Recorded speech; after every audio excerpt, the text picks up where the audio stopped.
we discussed, guys, we Aristophanes, the peace, and the birds. Birds, yep. And I gotta say, this might be like peak Aristophanes so far for me, right? So let's start with the piece. So there's an old man. Hold on. His name was Tigreus. Was it not? Yeah, Tigaeus. And Tigaeus has a huge dung beetle that the slaves, everyone thinks they're like buttering the dung beetle up. It's actually with feces, funny enough. And Tigreus is going to use the dung beetle, because it flies, to go to the gods to try to get peace. And his slaves are like, stop this is insane. His daughters are like, stop this is insane. And he does it anyway. He goes there, right? Sees that it's only Hermes. Sees that the gods like hacked up and left because they're sick of like trying to fulfill the wishes of immortals during the war, during the Peloponnesian War specifically, right? That's the context that's talking about. And Hermes is the only one there, right? And we find out that peace is locked up in like some sort of cave by war, right? And we also find out that war has this big motor, like motors like those things that people used to grind stuff into like seeds or whatever. I mean, I'll let you guys take it from there. Yeah. Going back early on, I thought this play was very funny. Early on, when he's going to go save peace, he's like, no one could crap. Was it for 1 or 2 days? Because then if my dung beetle smells crap, he's gonna dive down, and then we're both gonna die.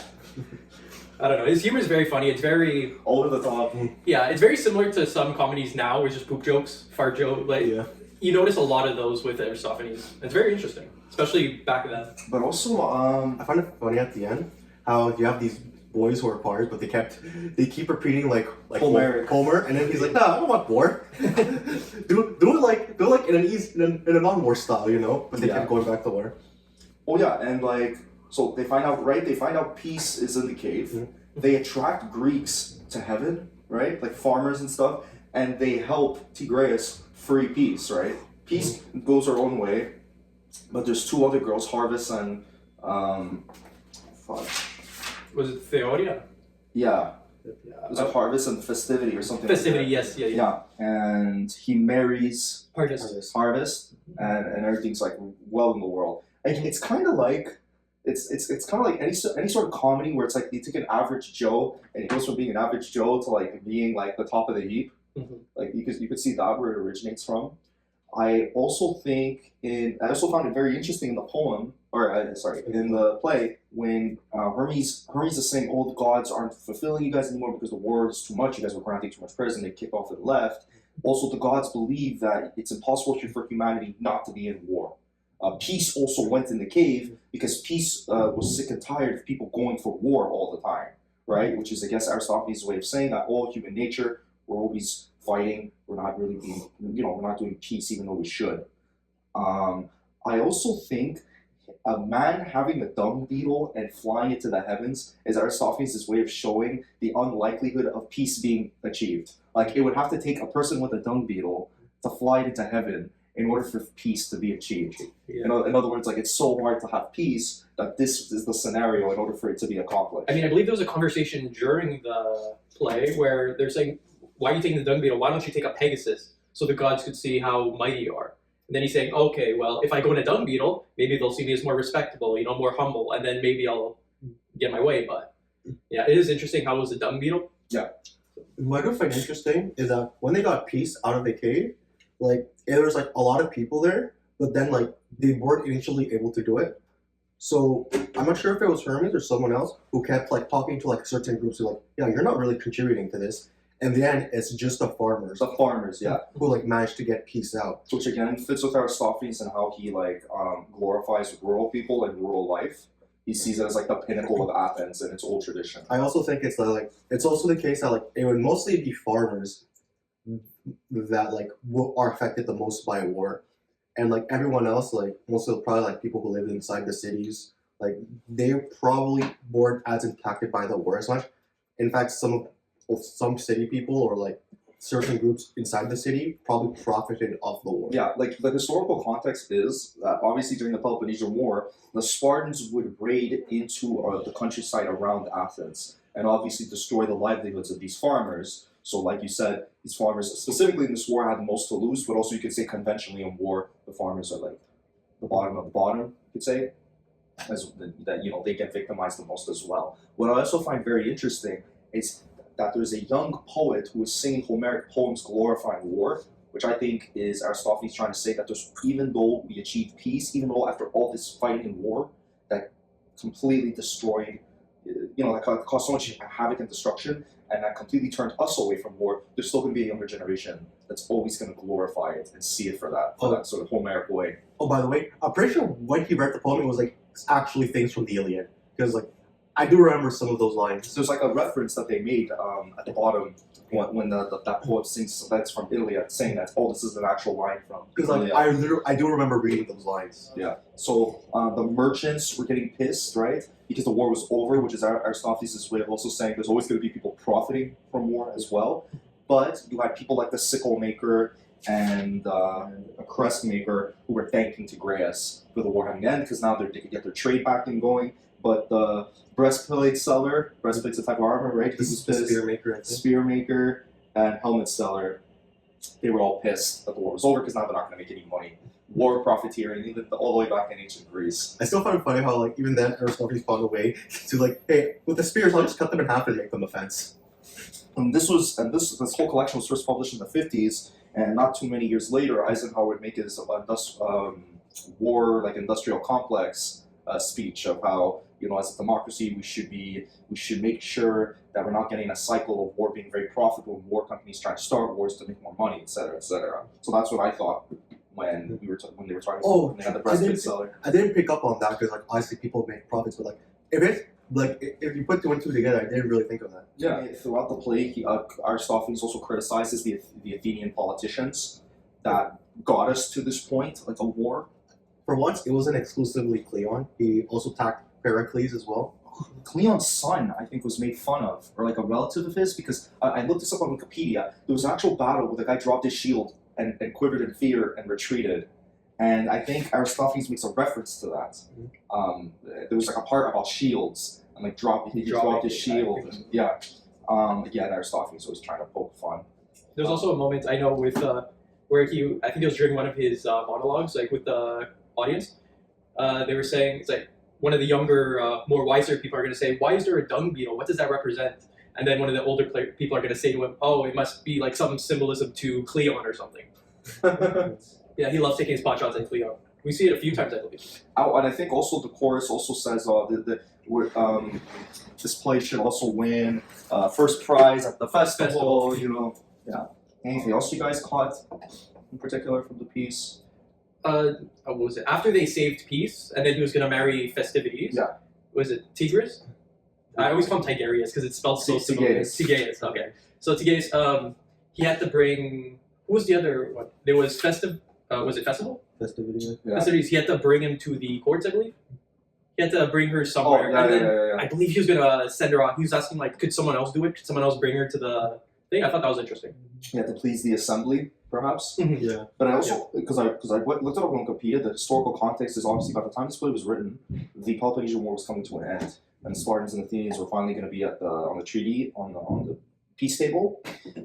In Cleon, who obviously advocated for more and more war with Athens, especially because the war didn't end at this. There was like a few years ago, but the war didn't end at that point. They successfully got a stronghold in Peloponnesus, right, on that peninsula, and they got it permanently. So Cleon felt that the Athenian position was really strong, so he kept wanting to fight. We don't need to have a peace, even though the Spartans wanted a peace treaty, because he felt he could take it all. But there was then another battle a few years later that the Spartans won, and in that battle, both Cleon and a pro-war Spartan general died. So after these two pro-war figures died, it was much easier for both Athens and Sparta to come to the peace table and have a peace.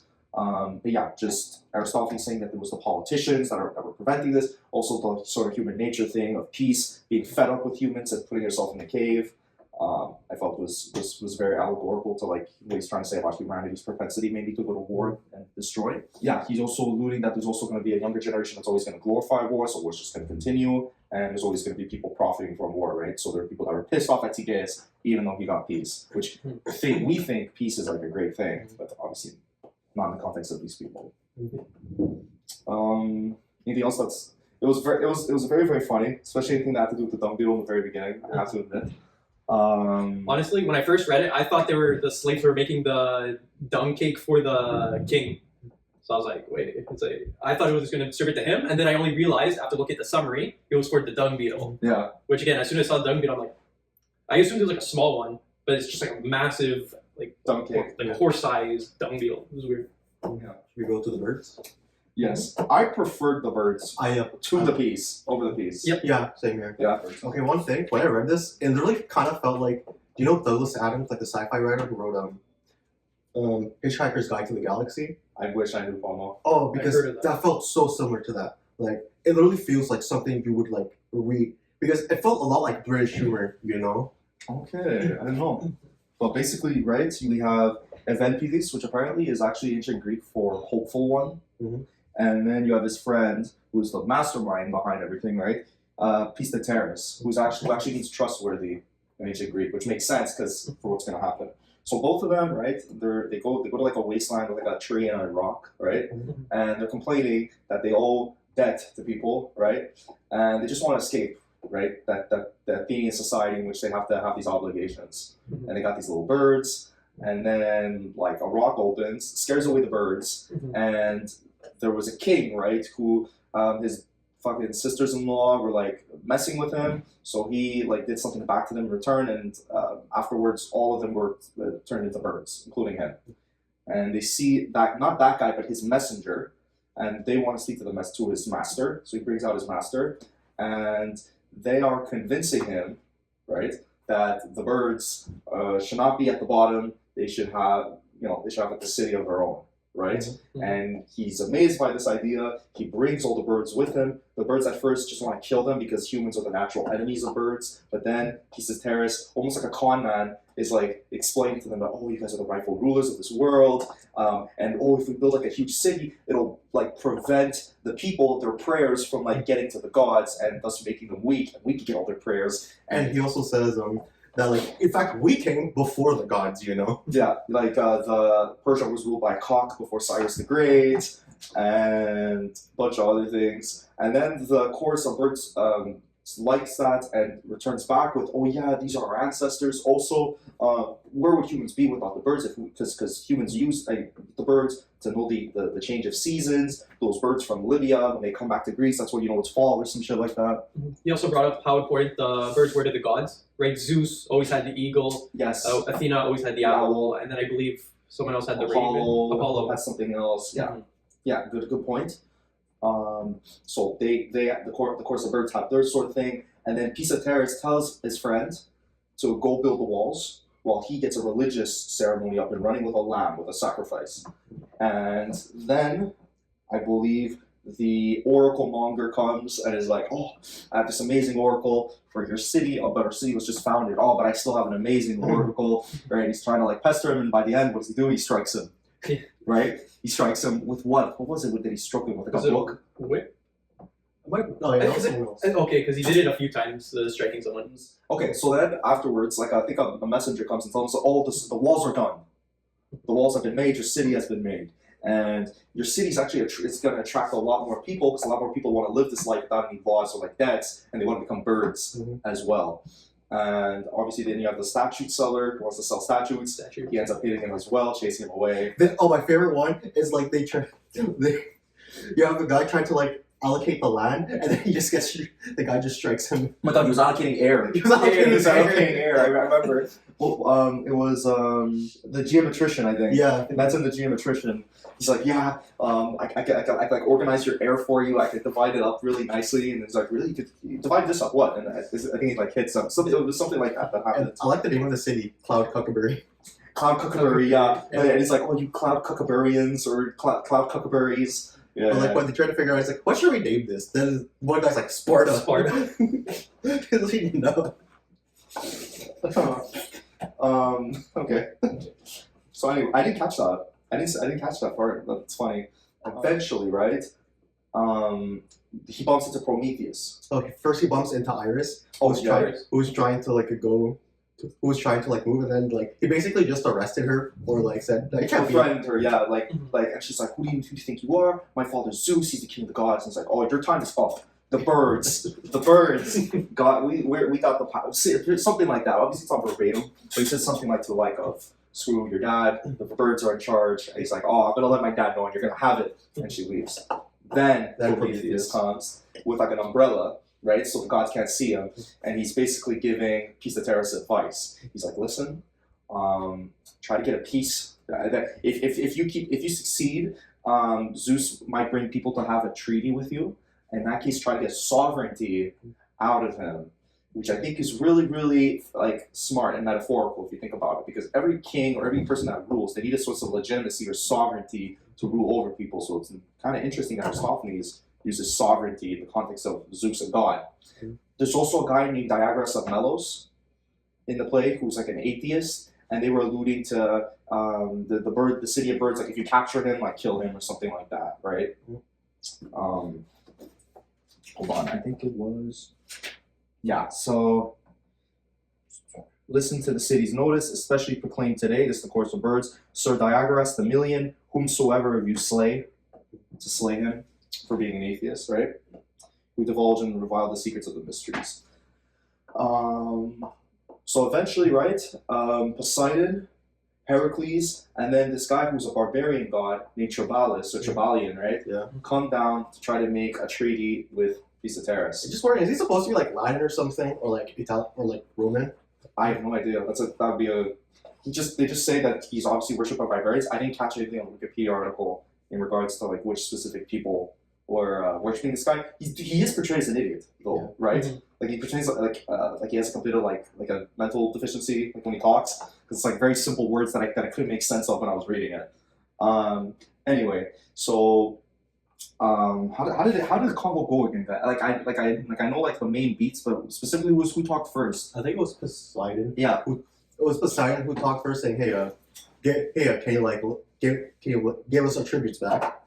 And then he's like, "No, we'll keep this. We'll let you have your tributes if you give us a scepter and sovereignty." No, Later. That was like something he brought up at the very end. Yeah. Then he's like, "No." Then he basically said no. Basically, all three of the guards said no.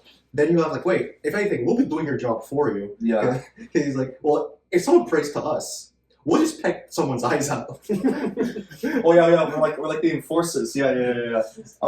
Funny. And then before he was cooking birds. He was cooking them like fucking birds, like which I found was ironic. Like the chorus of birds didn't attack him for making stuff with like chickens, like a meal. And Heracles sees the meal, smells it, and has a taste of it, and he's willing to give Pisateras anything he wants because the meal's so good, or it smells so good. And besides, like, you idiot, you're gonna sign over your dad's kingdom, you're not gonna rule. And then Pisateras like, no, he's a bastard. You're a bastard. It's like, what? Like, yeah, like your mom's like an alien. Why do you think Athena, who's a woman, why do you think she inherited Athens, but you didn't get anything? Like, you're not in the will of inheritance at all. He's like, Poseidon is gonna stand to gain from Zeus's inheritance because that's how the rules are. If he doesn't have any true sons, it has to go to like his brother, and Heracles eats that shit up. Like Heracles literally has like an existential crisis in that moment, which I laughed so hard at. And then he's like, okay, just give him what he wants. And he somehow gets Tribalian on his side, and from a vote of 2, and Poseidon's like, you idiot, why are you signing this guy off? Why? And then on top of that, at the end, he's like, oh, actually, yeah, I forgot, you have to give us sovereignty as well. And Poseidon's not okay with it, but Heracles is like, yeah, just give it to him. And Tribalian doesn't give a fuck. Doesn't give a fuck. So by votes of 2-1, it's done. He gets the scepter, and he gets sovereignty, and the birds are like, yes, we got our city, yay us, yeah. And then he like marries sovereignty at the end. Yeah. While also the chorus is also saying shit like, give us first prize for this play or else we're gonna shit on you all, right? Like I didn't catch that. I had to look at the Wikipedia synopsis about it, but yeah. So there was that. I didn't catch that as well. When they were talking about building the bird city, they said we're gonna strangle the gods of their power like Athens did when they starved the city of Melos. Which during the Peloponnesian War, Melos was a city that I think was neutral, but the Athens still punished them nonetheless for not joining Athens against Sparta by starving the city out. So it's interesting that in the play you see that reference in there in regards to like how they're gonna prevent the gods from getting their prayers and starving them of their prayers the same way the Athenians starved the people of Melos. I thought it was cool. I will say this: there was a scholar in the 1900s who compared this story to like Jesus, the bird, saying that the bird city is like the kingdom of heaven. Pisa Terrace is almost like Jesus in a way, and the scepter and all that is him like ascending to become like the Messiah.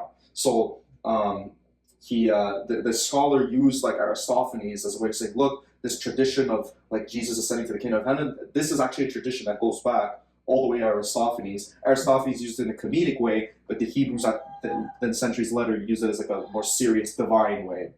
Does that make sense? Yeah. Also, in the historical context of the birds, the Peloponnesian War is done at this point. Cleon is dead, and instead of ripping on Cleon, Aristophanes then rips on Hyperbolus, who was also another Athenian general at that time. So now he's moved on from Cleon to this guy. You know what I'm talking about? It was like Hyperbolus. It was similar to hyperbole. Yeah. Right.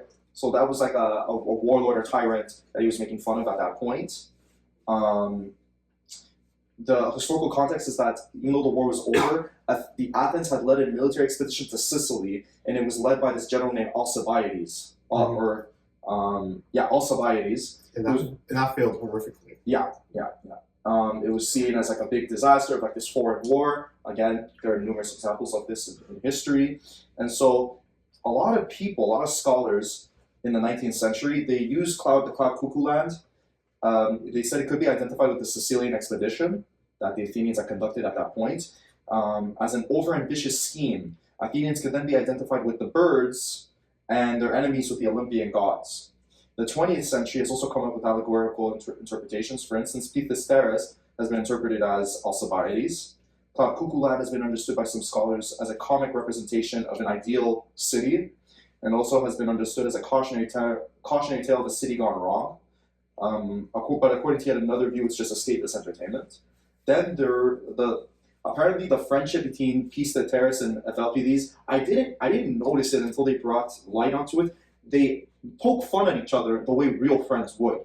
And this is an example of Aristophanes portraying real-life relationship dynamics in extraordinary situations. He did this with the wasp, with Philocleon and Bedelcleon. That's a father-son relationship. And apparently scholars have attributed Aristophanes with the ability to depict humanity convincingly in the most unconvincing settings imaginable. And then there was like a historian who said that the birds who argues that there's a link, between the birds and the New Testament, pointing out significant examples. Both Pista and Jesus are deified human beings. Cloud Cuckoo Land is synonymous with the kingdom of heaven, as they're both idealized cities in the sky. The example given in Matthew 6:26 of birds that make their living without reaping or gathering is echoed from a conversation between Evelpides and Huppo. There's also the Christian imagery of the dove as the Holy Spirit is derived from its use as an emblem of the heavenly love of Aphrodite. And so he uses this story for numerous connections. That historian believed that the New Testament was influenced by Aristophanes.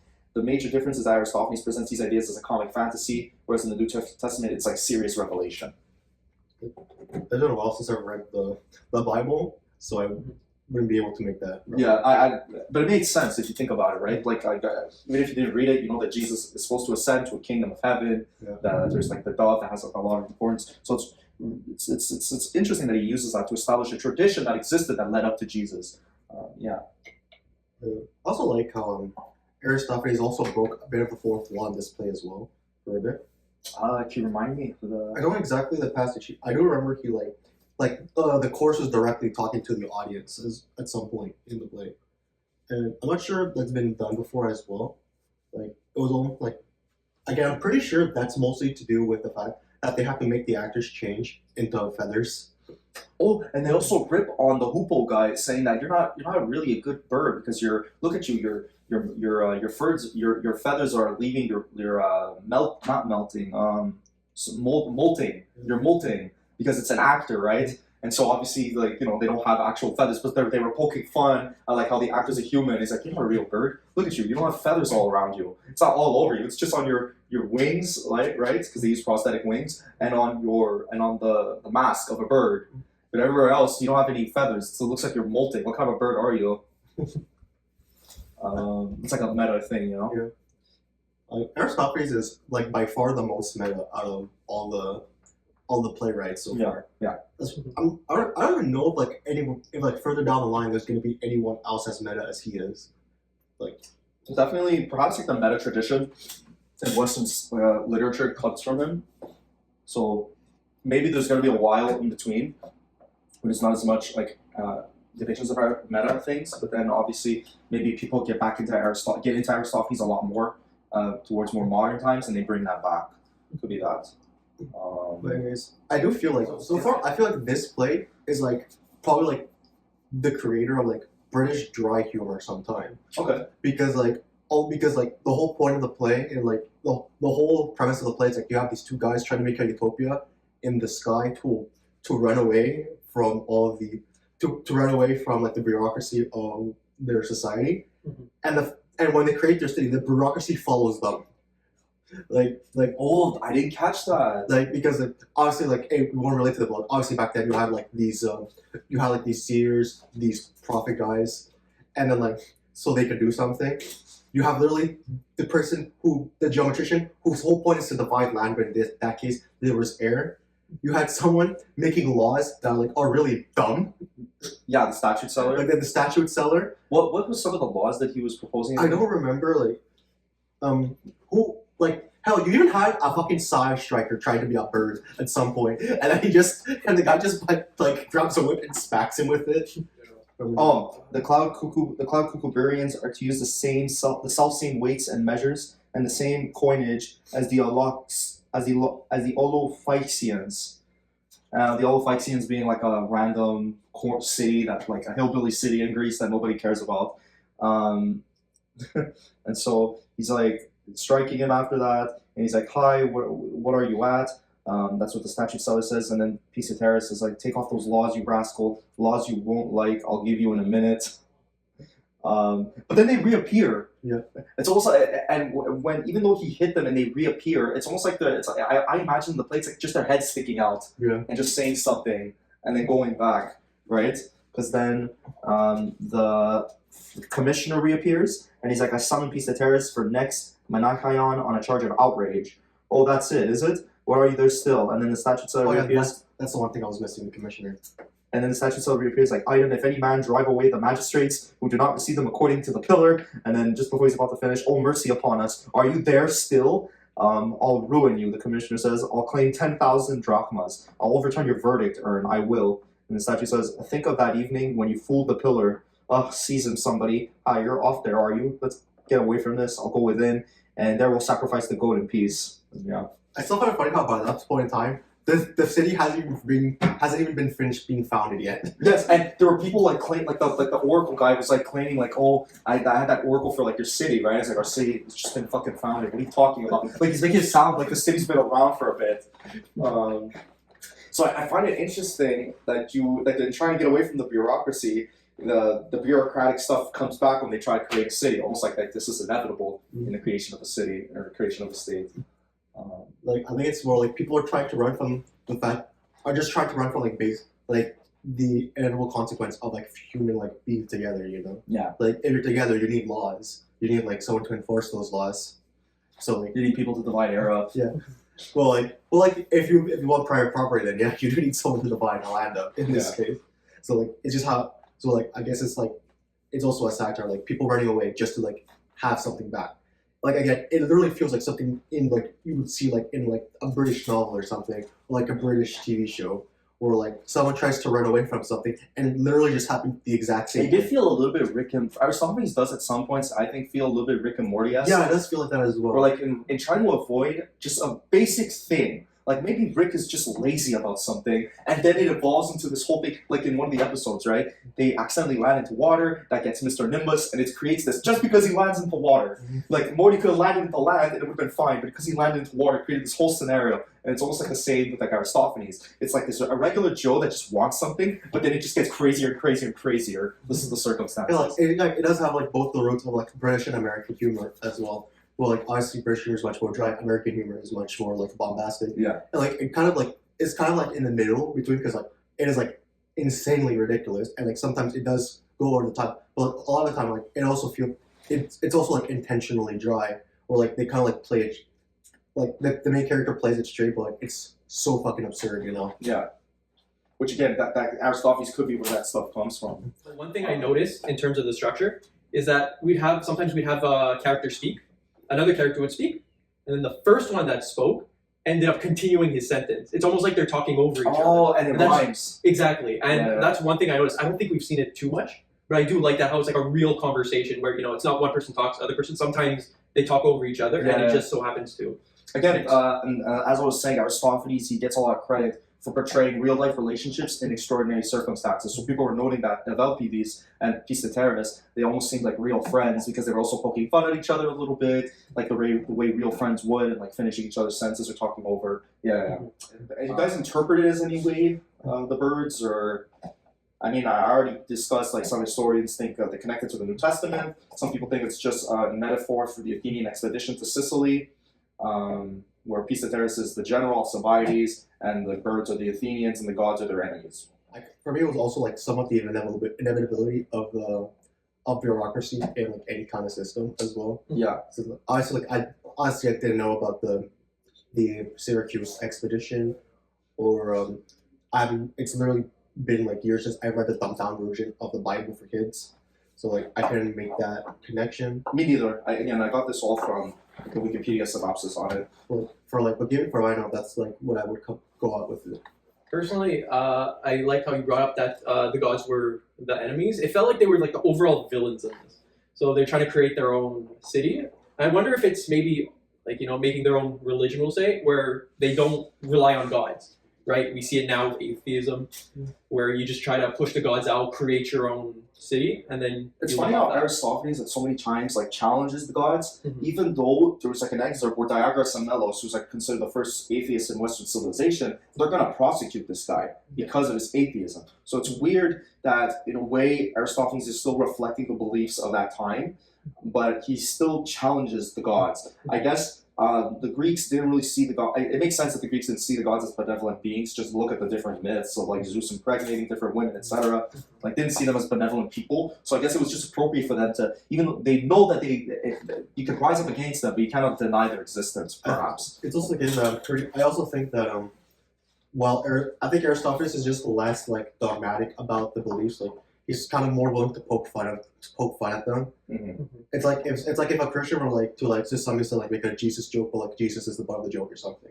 Like I would put it like in that same vein where like he like believes in it, but like it's not that serious to him. It could also show like the what's it called? Not the randomness. When you just impose on somebody like the arbitrariness of power. Because he has the sovereignty now, because he just got the sovereignty from Zeus, the birds now have the sovereignty to rule over the humans. So I guess you could also interpret it as Aristophanes trying to say like just how arbitrary these power structures are. That even birds could steal power from the gods and rule over humans, right? And it's like the songbirds, like these little cute things that like tweet tweet tweet. Right, just to have these guys rule over us, I think maybe Aristophanes is also trying to make show like the stupidity of power in a little bit, like this arbitrary power, and the fact that you could take away sovereignty from Zeus and give it to yourself means that it's not intrinsically within the gods to have sovereignty. You could take it. He's saying that you could take it away from them and give them to something like birds, but I think he uses the birds for anybody. He uses the birds because they're little cute little things. Yeah, maybe it could be a sign that don't give too much power to the gods. We ourselves have our own power that we should use. Yeah. I also found it fitting that Prometheus was in this. Yes. We're talking about like creating their own city, challenging the gods, and then Prometheus comes in to help them out. Oh, in the photo it said that might have been a reference to one of like the plays that were lost as well. Oh. Like one of his lost plays. Okay. Yeah, like probably like a sequel to the Prometheus Vow or something. Just like something to keep in mind. Like you said, the inevitability of humans having to contrive a bunch of bureaucratic systems in order for us to live together, I think is also noteworthy. Challenge of the gods. Would you have also had that challenge of the gods in the piece as well, perhaps? Maybe showing that the gods don't fulfill our prayers anymore. They've sort of lost faith in humanity after the Peloponnesian War. Not just I'm not sure. not that they lost faith in humanity. They're just tired of. I'm not sure if it's like challenging the gods and more like the gods gave up on us because we suck, you know. Yeah. So like that's not necessarily the same thing. And that in the Greeks' minds could lead to like the degeneracy and the debauchery that continued in the war. Yeah, I do agree. It's similar where the gods are, independent, but in the piece it feels more like we rely too much on the gods, and the gods said, you know what, stop relying on us, we're out of here. And then Hermes obviously was a messenger to say that, and They leave Hermes there. he shows up, hey guys, I sent the message. Where'd everybody go? It's like the Will Smith meme when he's in the big empty house and he's like from I Am Legend. I think it was the Fresh Prince. The Oh. ending when he's in the house alone. Yeah. Oh my gosh. No one's here. I think in the piece we talked about how just having a guy get on a beetle is Aristophanes' way of trying to show how impossible it could seem for humans to get peace and end war, as well as how he blames the continuation of the war on these politicians who just want to profit from it. Yeah, I think in the piece there's a lot of like things that he points out in the play that you could derive as like huge reasons behind human desire for war, or at least like the characteristics of human desire for war. A younger generation that's always going to want it, people that are always going to profit from it. Maybe the lower people are always going to suffer from it, like the farmers. Peace is almost impossible to achieve sometimes. It's always going to be denied by war-hungry people or people who profit. Yeah. Anything else? Anybody want to add? Just one more thing for the birds. Nothing too big. It's just the structure again. Throughout the story, I want to know your opinions about the chirping. Like every once in a while, when I think it was encouraged with you, super weird. do the chirping. Yeah, It was like tabla. Was it like tabla? For me, it was Yeah, like, it's like tuk, tuk, tuk, tuk. And then There was a few of them. And then in the end, tints. Tints, Yeah. I found that weird. I found that super Yeah, weird. I thought it was a nice touch because it reminds us, oh, these are birds, right? They would make these noises. But near the end, it's like, okay, it's getting a little repetitive. Let me just skip over the tuk tuk tuk tuks. And maybe it's like showing the ridiculousness of like these creatures having power over us, and they're saying shit like things. Yeah. Good discussion of the piece and the birds. This is peak Aristophanes so far. In my for me, opinion. it's still the clouds, but like this is like pretty close behind. Yeah, I really like the last four. The last four have been pretty good. pretty good. Yeah. Now The frogs and the Lysis shot. I've heard a lot of good things about the frogs. The frogs is sort of like one of his magnum opuses, apparently. Really? Can't wait. So the frogs and what else? The Lysistrata. Lysistrata. Damn, guys, we're getting close. 2 huh? weeks and we're done the book. And we're done the second Yeah. book. All the big Greek plays, guys. Aeschylus, Sophocles with Oedipus Rex, Aeschylus with the Oresteia, Euripides with a bunch of his fan fiction defying plays, and now the father of comedy. One of the first Western comedic writers who set the foundation in Western literature for comedy after. I think he's like the first, at least the first that survived.